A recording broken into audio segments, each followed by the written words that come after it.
born in Scranton, Pennsylvania, moved to Syracuse, New York as a child. He is currently retired from a varied career as a contractor, appliance store owner, computer company owner, and dental lab owner. He's now living outside Radford. His mother was born here. He came here when he tired of the New York snow. He recently finished a 3-year renovation of a World War II era home, and his current passion is writing.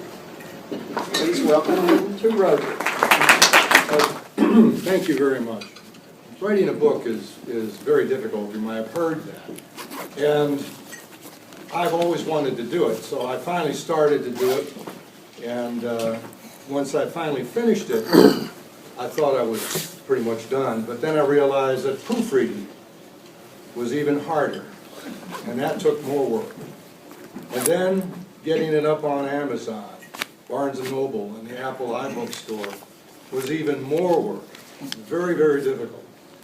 But one of the hardest things to do, one of the things that I've tried every morning when I wake up, I say, today I'm going to work a little harder to get to that point. And that is the hardest thing for a new author to do, is to grow a ponytail.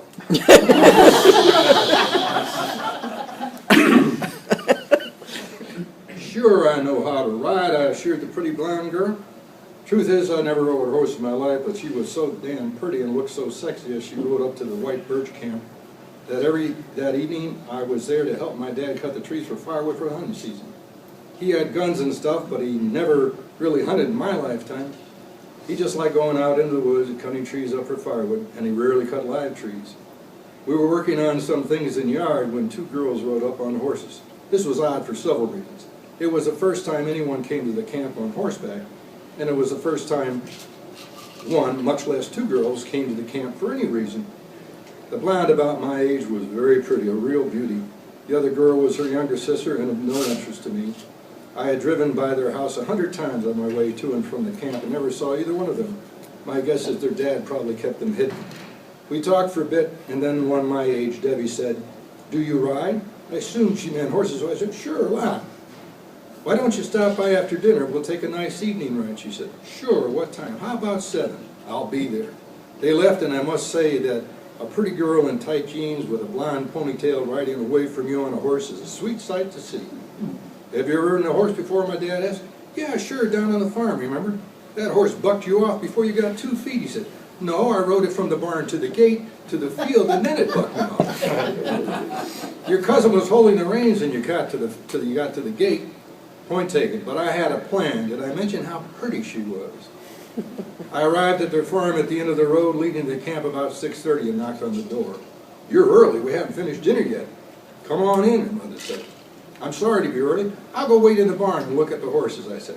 "Okay, suit yourself. They're in the barn over there," she said as she pointed to the barn across the road. I went across the road to where the horses were and started talking to them.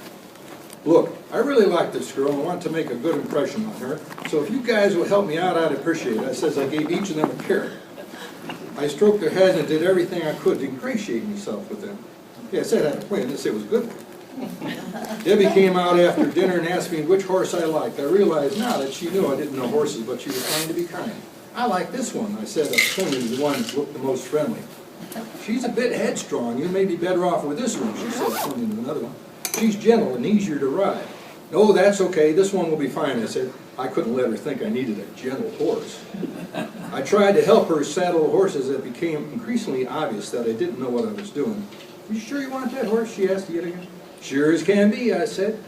I managed to get on the horse and not look like a complete jerk, and we started down the road in the direction of the camp, which was 2 miles away.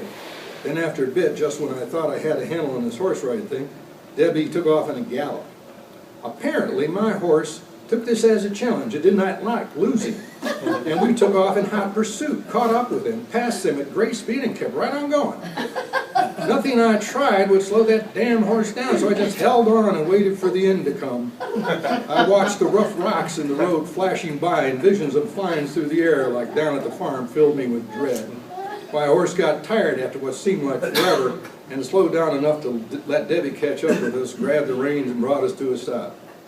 "You really don't know how to ride, do you?" she asked the out of discussion. "Well, I didn't fall off," I said. She laughed and we walked the horses back to the barn, just idle chit-chat as me humbled and trying to be honest.